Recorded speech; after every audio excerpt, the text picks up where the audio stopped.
Hello and a warm welcome to the latest episode in the Philips African Dialogue series. I'm Kukuletu Cele. Now, worldwide, non-communicable or chronic diseases, as they've become to be known, have overtaken infectious diseases as the leading cause of mortality, accounting for almost 2/3 of all deaths. Around 80% of these deaths occur in low and middle income countries. That's according to the World Health Organization. By the year 2030, more people in these countries will die from heart attacks and strokes than from infectious diseases. And a 2014 Economist Intelligence Unit report on non-communicable diseases in sub-Saharan Africa found the cost of treating a chronic medical problem amounted to 29% of a person's average annual income.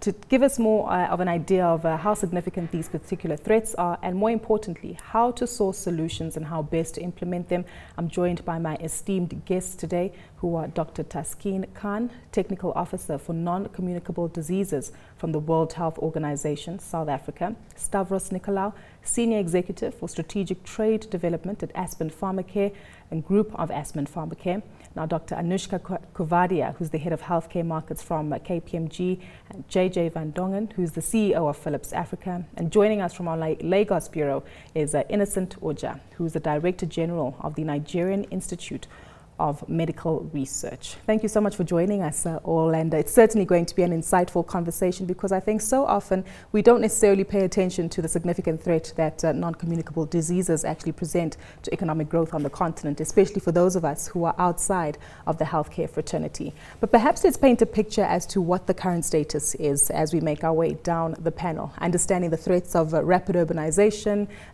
lazy lifestyles that are also lived by many Africans. JJ, let's get your view. Oh, I think in Africa we have certain unique circumstances, but also globally what we are seeing is that people want to control their lifestyle more.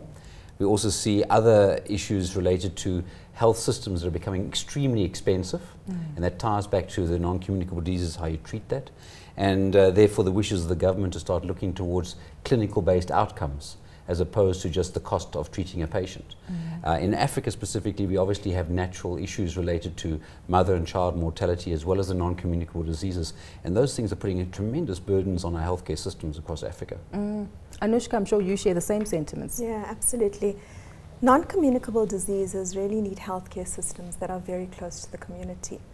And if you look at the way healthcare has evolved in South Africa and many places on the continent, we've been very reactive to crises, like the HIV epidemic and like the other epidemics that we face. And the risk we face is that our healthcare services are not embedded in communities. Our patients are not empowered. And I think that if you look globally, one of the key levers that many of the more advanced health economies pull is an activated patient who is able to centralize their data, centralize their contracting across the healthcare ecosystem, and really drive better outcomes in lifestyle diseases. So I think in Africa we've got a long path to walk to get our patients to that point where they're driving their own healthcare. Stavros? Yeah, I think firstly, when we talk about non-communicable diseases, there are really 4 NCDs that are important. It's your cardiovascular-based ones, your chronic respiratory, chronic renal, and then diabetes. Those are really the 4. And sorry, and I left out an important one, cancer. So there are really 5 there. So, and if you have a look at traditionally, governments on the continent have been very focused on infectious diseases, probably rightfully so at the time. But I think things have changed, and one of the biggest drivers of that, as you mentioned, is urbanization and developing sedentary lifestyles, which more and more African patients are starting, they're overweight or obese, and that lends itself to a whole host of complications, not least of which are things like diabetes and high blood pressure, high cholesterol. So I think where we are as a continent at the moment, aside from what Anushka was saying around the healthcare system challenges and some of the healthcare professional deficits, I think where we haven't put a lot of emphasis is on the prevention. So the curative part is one thing, and you mentioned some quite alarming statistics, 29% of people's monthly incomes. and we can expand a bit on that in a few moments. But you know, the starting point for me has got to be governments, patients, civil society, business need to become more proactive around preventative measures. Now, we've started to do that in our country and some of the African countries as well. We're promoting healthier lifestyles. You know, our minister in this country, Minister Motsoaledi, I think he's encouraging, for example, his cabinet and parliamentary colleagues to walk to parliament rather than, I'm not sure it's worked with some of the parliamentarians, but it has worked with the Blue others. Light Brigade, right? So I think those are all positive steps.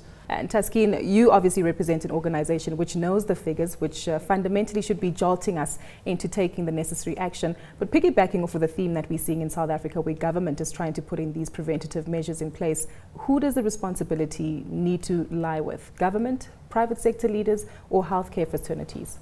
Well, actually, everyone should play a role, and that's the thing about the non-communicable disease burden. There's an opportunity for governments, academics, NGOs, civil society, everyone to really come together.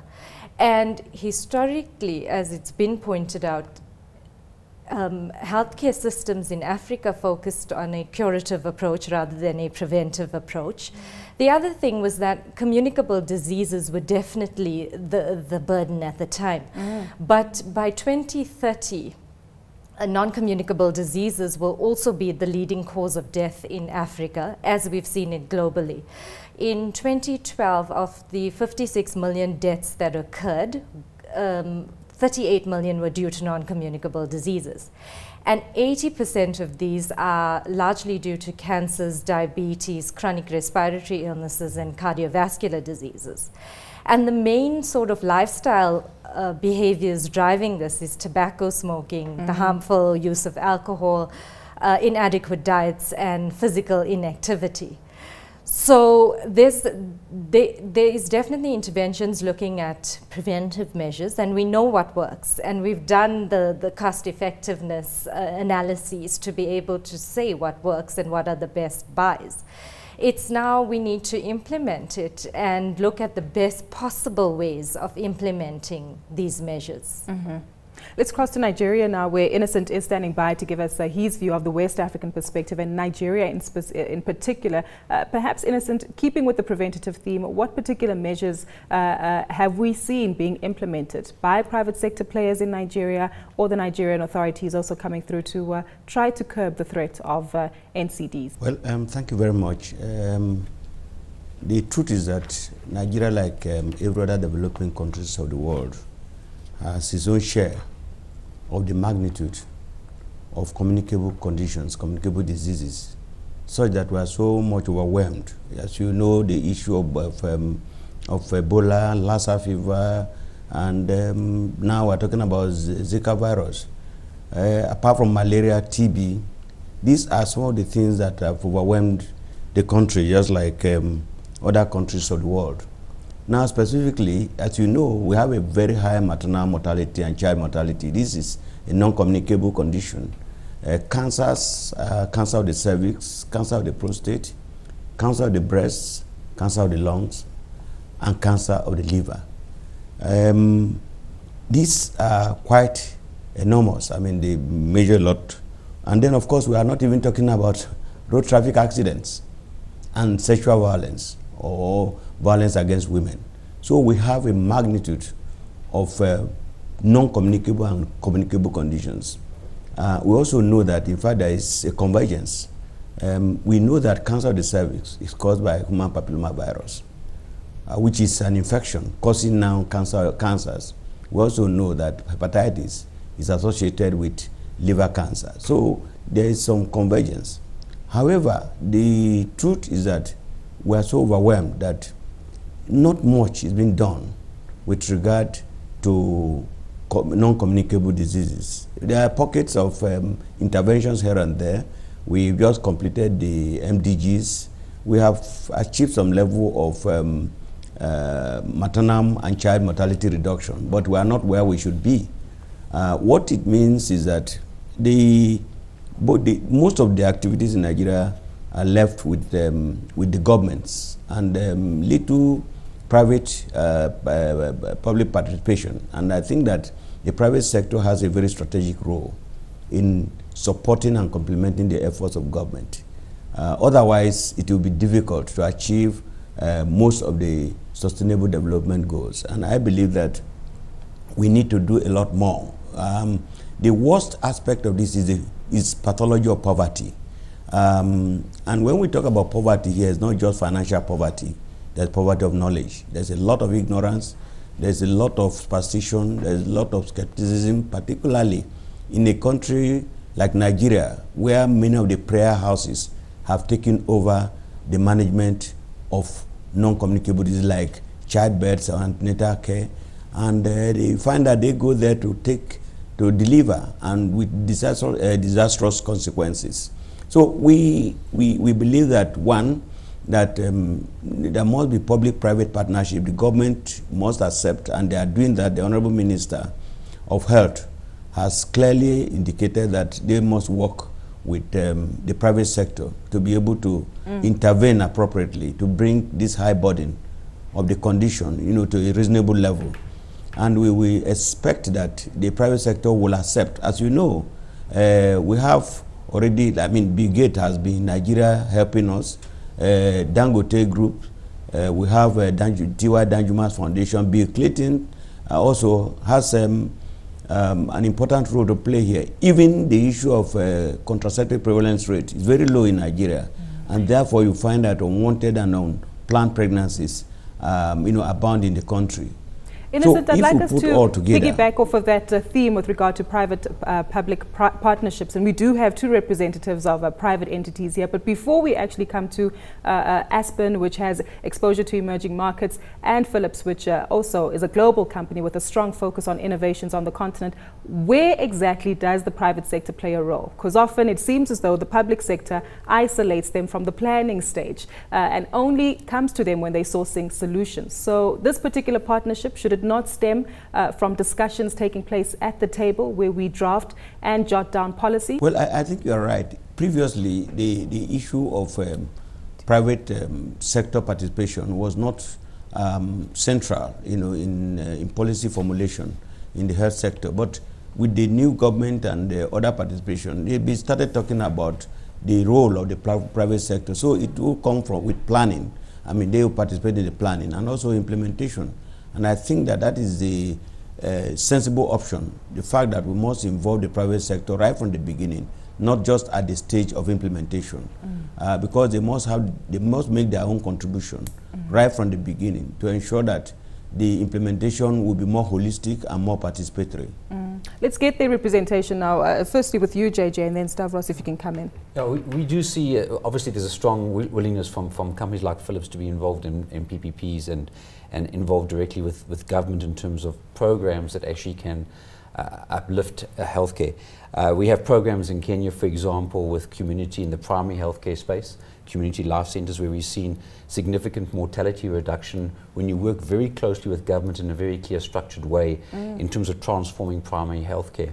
And but the key thing we see, though, the difficulty we do see is how do we jointly scale these projects? Because there's many isolated projects right throughout the continent. It's about scaling them. So whether it's in the primary healthcare space or whether it's in cervical cancer screening programs or mobile mammography screening programs in Egypt, etc., there are many of these examples. But the key thing about it is how do you scale to have an impact across the entire country or across the continent? Stavros? So I think earlier I spoke about the preventative part, so let me move to curative now. And I think, you know, your curative interventions are only as good as your healthcare systems, which is the point Anushka was making earlier. And we do recognize as a private sector we need to work together and collaboratively with government to bolster those resources, whether it's human capital or whether it's equipment or management skills, etc. So I want to cite an example in South Africa where rather understated and rather low-key, and you know, maybe we should be profiling it a bit more, particularly where we find ourselves at this juncture and point in time where there's student unrest and protests, etc. in our country. What we did about 3.5 years ago, 23 private healthcare companies got together had a discussion with Minister Motsoaledi here in South Africa and created what is called a Public Health Enhancement Fund. So hopefully Philips will join us in the next round, but these are our primary hospital groups, pharma, some diagnostic medical device companies, retailers, Dis-Chem, Clicks, got together and we contribute 0.75% of net profit after tax in our South African operations into this fund. And this fund is jointly and collaboratively with the South African Department of Health driving 3 projects. First project is around 100 medical students, all of who come from or reside in historically disadvantaged rural-based communities, because you can be historically disadvantaged but live in Sandton or Constantia. So those people don't qualify. So these are people that had to have come from rural communities. Why? Because the likelihood of them going back into a rural setting, contributing, is far higher, and you're not going to coerce them to do that. They're going to feel a sense of responsibility and the need to go back to their roots. So that's the first project. The second project is around PhDs and master students, specifically aimed at this point in time in HIV, AIDS and TB research, could expand beyond that into other areas later on. And that's consistent with South African government's stated intention of creating 1,000 PhDs, maybe ambitiously so, but 1,000 PhDs over a 10-year period. So that there's already 54 that are coming through in our program. 5 have already qualified incidentally. So, you know, if you deliver through this initiative, I don't know, 150, you've hit 15% of them. It's not a bad strike rate, just coming from one sector. The third project is around building management capacity. There's an initiative that it's just been launched by the Health Department. It's called the Health Leadership Academy. And we recognized as a private sector that a lot of the managerial skills reside in the private sector and are retained in the private sector. How do you move these people across? And when you do move them, are you able to retain them in the public sector? So all of that came up in the debate, and so we thought that would be a useful third project to add to the list. You'll notice all 3 of those projects speak to human resource and capital development, which is really where I think Anushka was alluding to earlier, where most of the dearth in capacity exists. So if you start getting that right in the country, then I think you can start moving mountains. And I think it's a model, as I said, understated, not an easy model to keep together, because you've got 23 very diverse companies, and we sort of signed up on a 3-year basis, and we're going to review shortly with the Minister where we, you know, what we've achieved over 3 years, but I think there have been significant achievements. A model certainly worth replicating in other African markets, and that's why I've cited it. I'm glad that you brought that up, because fundamentally, if we're all facing the same challenge on the continent, how do we then expedite this process of boosting the skills pool, boosting participation of the private sector together with the public sector in all elements of finding some possible solutions to these NCDs? Anushka, have you got some ideas, or can we learn from some of our peers from a global perspective? And you can also give us your views, Taskeen. Yeah, I mean, it's like what Taskeen said. It's not rocket science. We know what we need to do. There are probably 6 or 7 very simple strategies that we need to put in place. But I think that a common problem we face, not just in South Africa, perhaps across the continent, is that there's high levels of mistrust between the public and private sector. And that might be the elephant in the room. A lot of it relates to the extreme levels of inequality that we face, which means essentially we have polarized systems. So in Africa, it's not uncommon to have an average of 40 years difference in the average life expectancy to other countries in more developed parts of the world. That's huge. And even more shocking is that within an African country, within a city, within a block, you could have a difference of up to 30 years in life expectancy. So we deal with a very diverse ecosystem. And the inequality that exists at a social level really makes it challenging for the public and private sector to come together and devise a single strategy. But having said that, there have been such meaningful initiatives like the launch of the Sustainable Development Goals, which moves away from the MDGs, which is predominantly public sector driven, and looks at how the private sector can come together on initiatives like what Stavros has talked about, sharing capabilities, building up trust, looking at pockets which need to be scaled. So I personally coordinated a very interesting exercise last year with a number of different private sector CEOs, where we got everybody into a room and we said, what would a roadmap look like for the South African healthcare system under universal healthcare coverage? And what was so amazing and what really lifted our spirits and raised our ambitions is that everybody wants the same thing at the end. It's just the path, the progressive realization is different depending on which side of the system you're standing. And really, I think a lot of the work that all of us need to do is understand how you bridge those poles and get them together. Are we on the right track there, Taskia?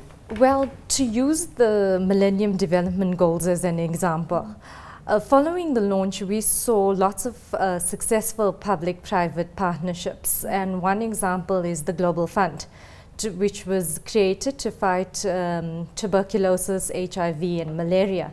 And we saw it create a lot of financing opportunities. We also saw a strong civil society advocate for lower prices for antiretroviral therapies, and that also worked very well. And then you saw things like Medicines for Malaria Venture, non-profit organizations, which actually contributed to development and dissemination of newer technologies, newer medication for malaria and TB and things like that. So that's the kind of thing that needs to be replicated. And with the launch of the Sustainable Development Goals and the post-2015 development agenda taking a central stage, it provides us with a unique window of opportunity to actually address these issues, to look at sustainable financing mechanisms, to improve tax collection and revenue, syntaxes, like you said earlier in South Africa with our Minister of Finance announcing some syntaxes. So there is the opportunity, and there have been examples of public-private partnerships that have worked. And we need to see what exactly worked and replicate it for the non-communicable diseases now. The key theme here regarding incentives certainly does seem to come up quite often, but it seems more like a punishment for either consumers or the companies who are not necessarily participating here. What about positive incentives? Are we seeing enough of that, I don't know whether from a consumer perspective or from the private sector, to encourage them to participate and perhaps give them a favorable footing in particular markets, or encouragement? Because fundamentally, you're not only working towards securing the bottom line and returning a positive a return to your shareholders, but for the good of the people too. JJ? What I do see happening, and not only in Africa, but I see globally, the drive towards clinical-based outcomes. In other words, how much have you, in the primary healthcare space, supported the government's goals in terms of mortality reduction?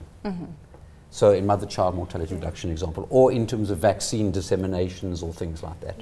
And I see that incentive. In other words, running your programs along that, you are seeing a very clear linkage, private partnership with government in terms of coming on an outcome base, rather than how many new buildings and how much more equipment and how much more drugs you can actually put into the facility, to focus on what is the real outcome to the patient in the end. And we see that happening, whether it's in government or whether it's in private sector as well, because that's where there's a big problem as well in terms of outcome-based medicine as opposed to just the inputs you're putting into it. And we see that, and that's where I see the incentive coming, because if you as a private company can guarantee an outcome, it's far more easier to justify in terms of expenditure up front. And that's going to be an interesting change that's going to start happening. And that's what's so special about the non-communicable diseases. They really require population health management, which means our doctors have to work as teams.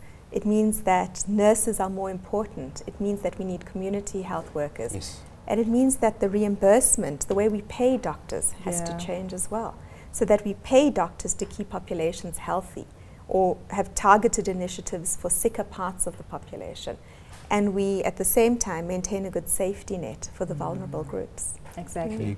I think there is just one sector that might be missing from this conversation. And Innocent, I'd like to bring you in here, because fundamentally it almost seems as though we need to extend the conversation as well to the sectors like consumer goods companies, tobacco manufacturing firms as well, and alcohol beverage companies to participate in this conversation, to understand as well the role and impact that their organizations play in NCDs. From a Nigerian perspective, are these conversations taking place? And to piggyback off of the theme that's been highlighted here at the desk, what about the incentives element? Is that also coming to fruition in Nigeria? Well, obviously there are some pockets of discussions, and the federal government is bringing the various private sector together to actually discuss and come to an acceptable options. Particularly, for instance, we believe that there must be some level of tax that should be generated for healthcare, particularly both for communicable and non-communicable diseases.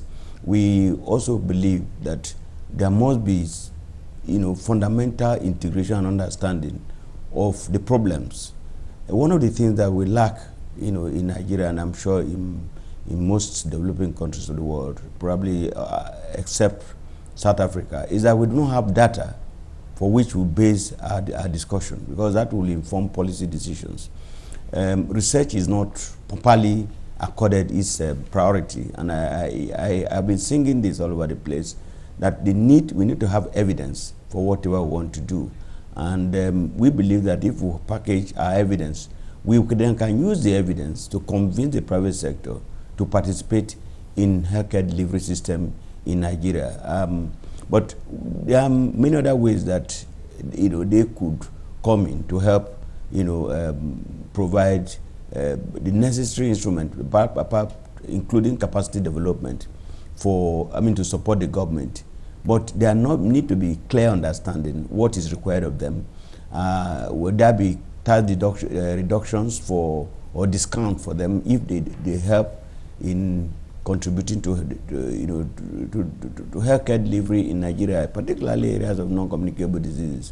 You know that even breweries, I remember that we had to do a study for one of the breweries in Nigeria on the influence of alcohol in pregnancy. Obviously, that is a positive step, because we know that there's what we call fetal alcohol syndrome. But they still went ahead to commission NIMA, the Nigerian Institute of Medical Research, to conduct that research.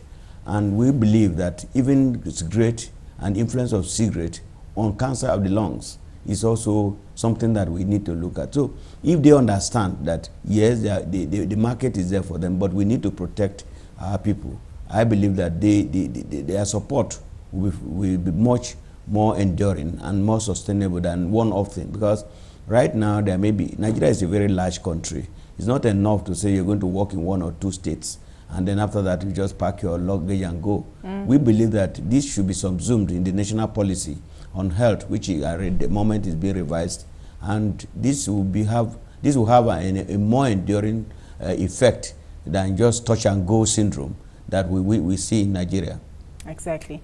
Well, we're going to take a short ad break, but when we do return, we continue our discussion focusing on non-communicable diseases on the continent, and more importantly, how technology, costs, and innovative solutions might play a role in conquering this new threat.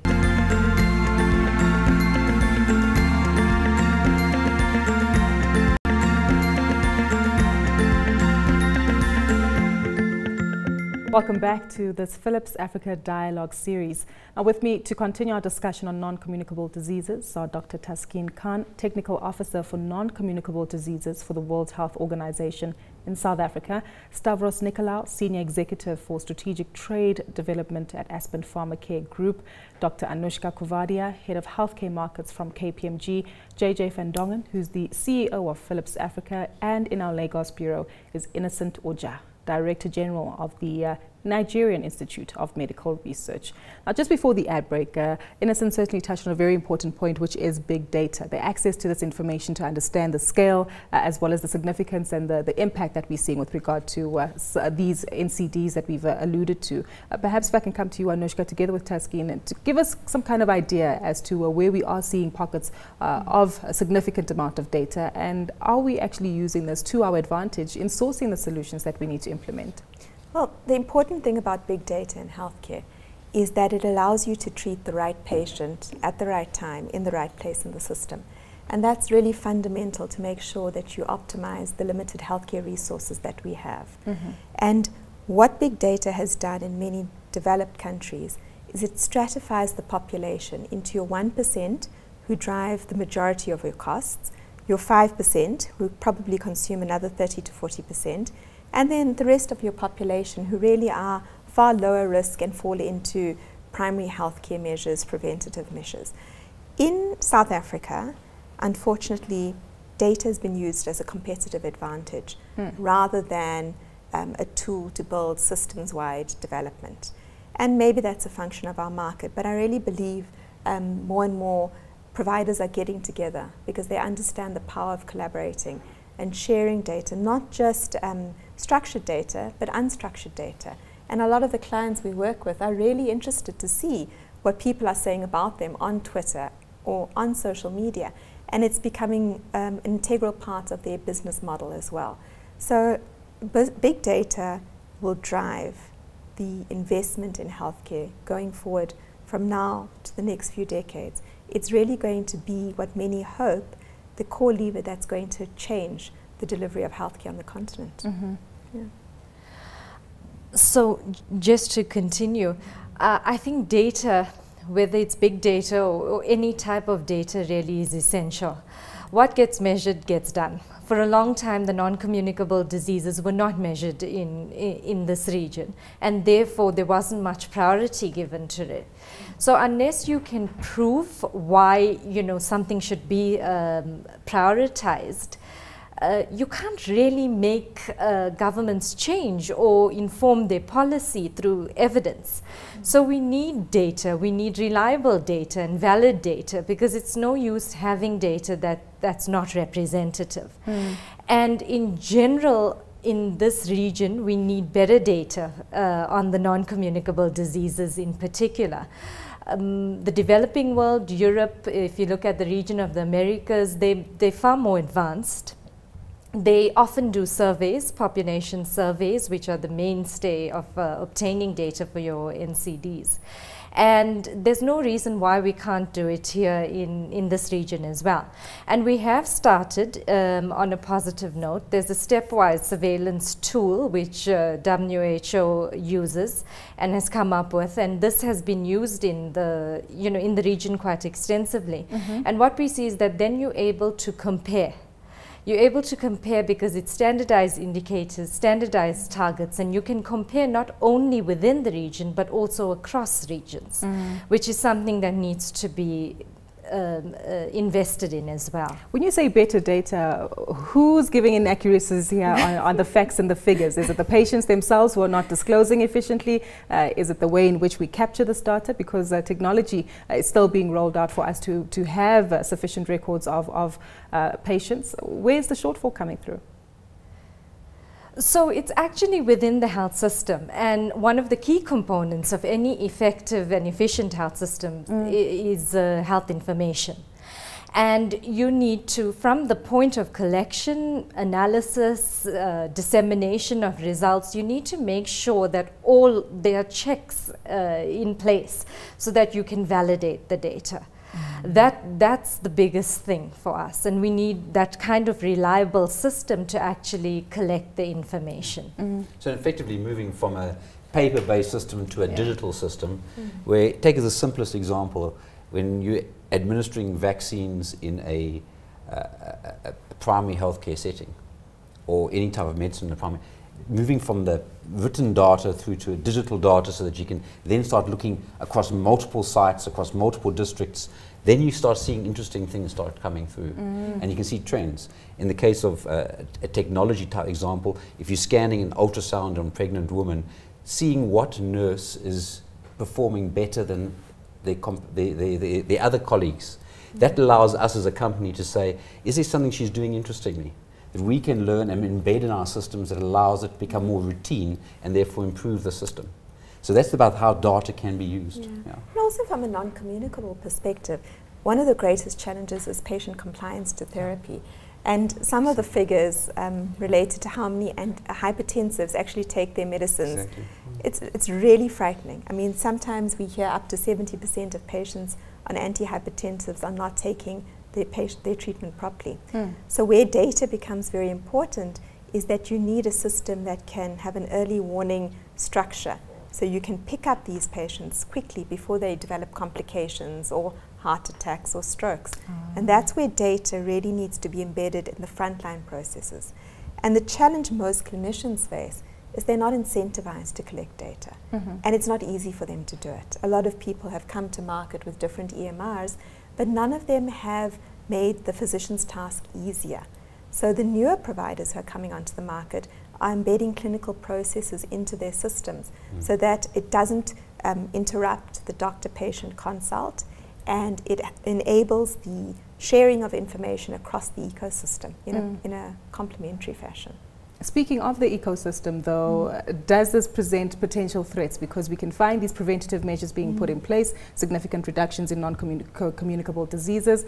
Does that mean that Stavros and his employees in the pharmacare sector, or those as well who provide the curative measures, will have headaches going forward with regard to how to maintain their profit margins? So I think we see this as an opportunity, and I'll tell you why. There's a huge untapped market of patients out there, particularly in emerging, and I think we've coined a phrase as well. It's called the developing emerging markets. So those are markets that are probably low to medium income emerging markets, and you'll find that what's quite pervasive in those markets is a huge underspend on per capita healthcare.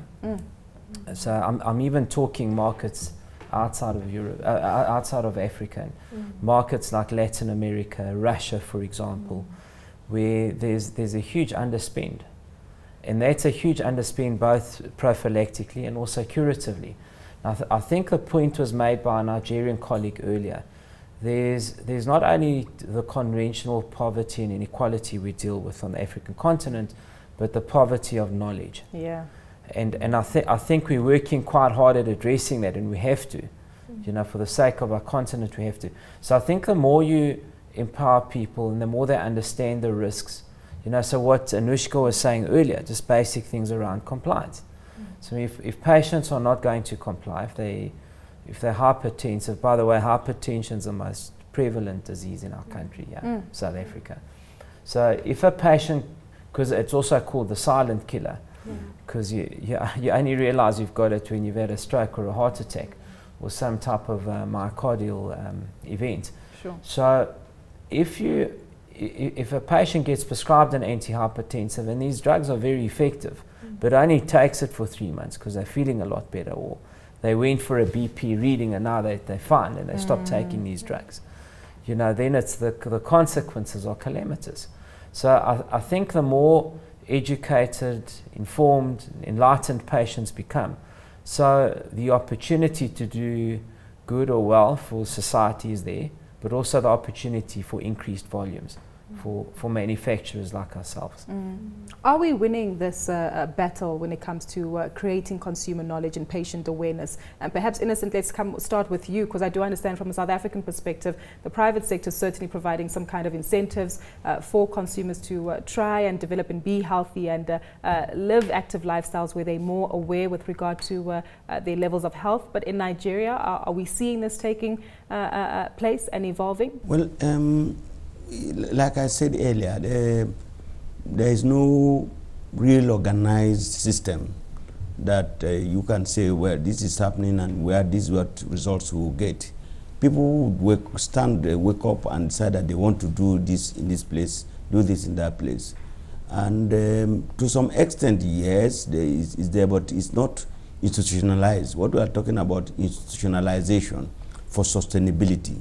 Once we are able to do that, I believe that we will get better outcome, because at the moment it is not institutionalized. And maybe I just need to add to the fact that we need to tell our governments to invest in health research.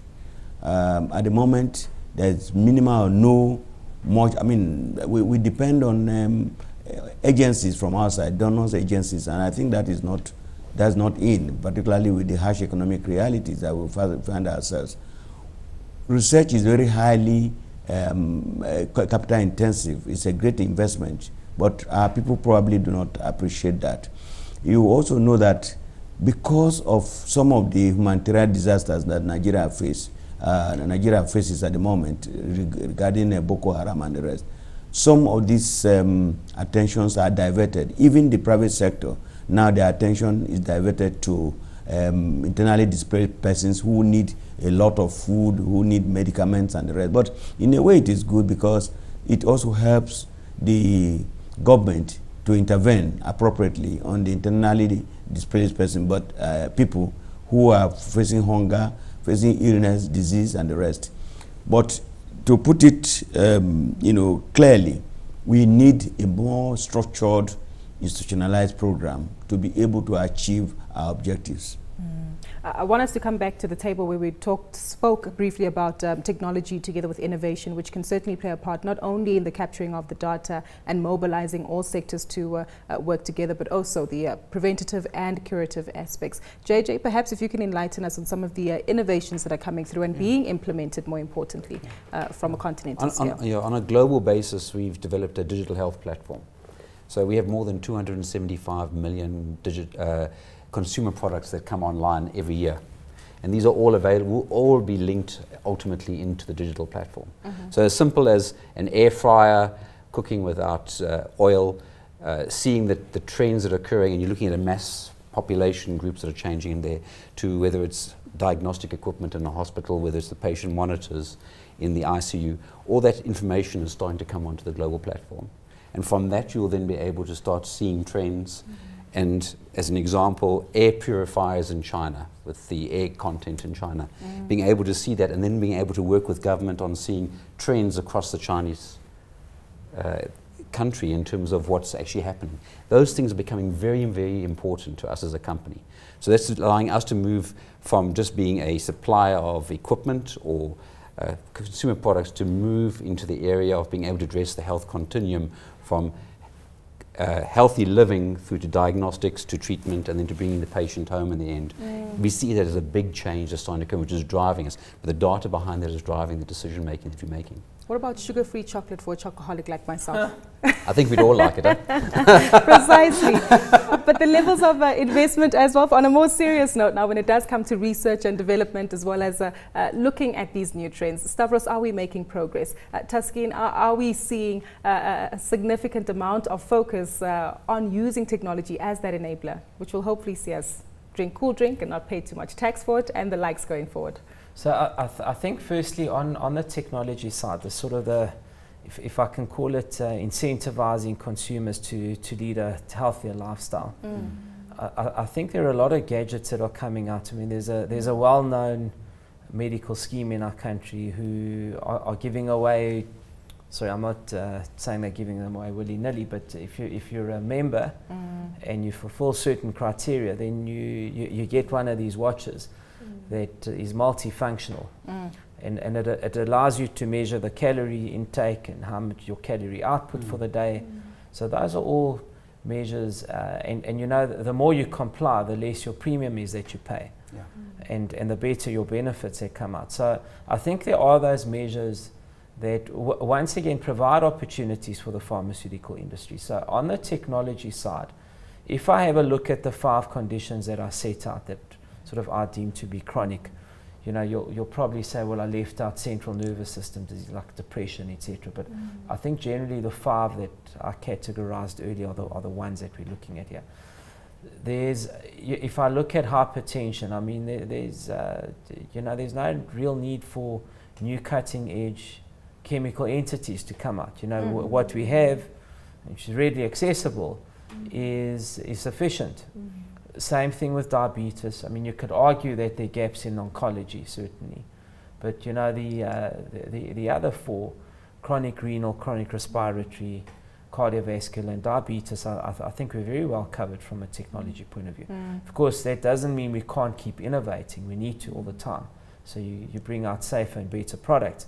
But the challenge, however, has been that we've been so insular and focused around infectious diseases, and probably rightfully so, because we were faced in, we were faced with this massive with the AIDS HIV, pandemic.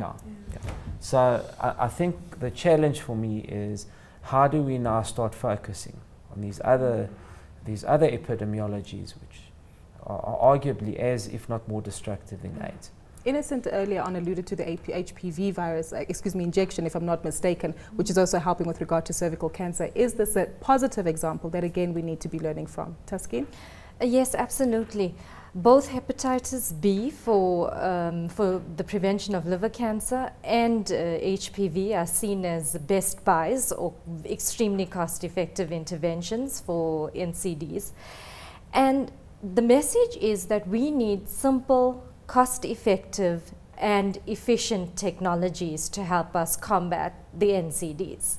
We also need proper evaluation and health technology assessments for some of the drugs and the newer technologies to actually prove that this is the way for us to go. How do we get there, though? What needs to be implemented, maybe from a private sector point of view? You've mentioned research and access to data. Governments, are they doing and providing sufficient outcomes? And Anushka, you clearly deal with both sides of the relationship here with all significant stakeholders. What's lacking? Exactly, the missing link. You know, the missing link for me in many African countries is a platform where you have strong regulation, governance, monitoring and evaluation. So you've got national bureaus that are collecting data and disseminating data in a public forum. And for me, I think that's where in South Africa and many African countries, we don't have those platforms, those structures that allow us to compete, allow us to collaborate, allow us to drive healthcare forward in a cohesive manner. So I think that's where you see the more successful health economies. They publish mortality data on hospitals. So if you're in New York State, you can see that this hospital has a 30% higher mortality rate than the one down the corner. So guess what? I'm going to the one Absolutely. down. Exactly. In South Africa, we have no idea. And that's a big problem. Is the capital there to assist us in getting there? Stavros, JJ? Look, I think, ultimately you've got to look at the payor here. And it's in the interest of the payer. The example I gave earlier, if you give away a watch, which costs you, I don't know, 6,000 Rand. To some people, that might be a huge investment. You might say, well, it's a huge cost to the business. But the savings you could get out of that, the cost of a myocardial event or the cost of someone being put on renal dialysis is staggering. It's worth hundreds of watches. So I think when you start looking at the capital is there, as long as it makes sense to put that type of investment, because you're going to get better outcomes. And the better outcomes speak to the monitoring and evaluation, your ability to gather and assess the data and then use that data effectively to manage the situation. So I think we're quite fortunate in this country that certainly at a private sector level, that sort of mindset has already kicked in, and you're starting to see those interventions. Are we 100% where we want to be? The answer is no. We're probably not even at 50%, but at least we've started it. For me, it's important that we start changing mindsets. It's sad in our country where we have the levels of inequality and income disparity that so many people are overweight and obese and are already sitting ducks for one of these 5 chronic diseases that I spoke about. So it's very important that we do, all the themes that we've discussed here today, that we start tying them in. The data, how do we use the data? Then to use that data effectively to make informed capital decisions. Do those drive down eventually the cost because you're getting better health outcomes? Unquestionably so. But someone's got to pull it all together, and not only in the private sector, but also in the public sector and beyond the borders of South Africa. Innocent, I just wanted to get your views on how important it is that we actually start implementing the strategies that have been suggested on the desk, given the fact that this will impact significantly on the youth population we have on the continent and their levels of productivity to boost economic growth. That's quite important, because we need to bring the youths on board. Unfortunately, at the moment, I can talk of Nigeria, where many of the youths will come out of school without jobs. But we need to be innovative.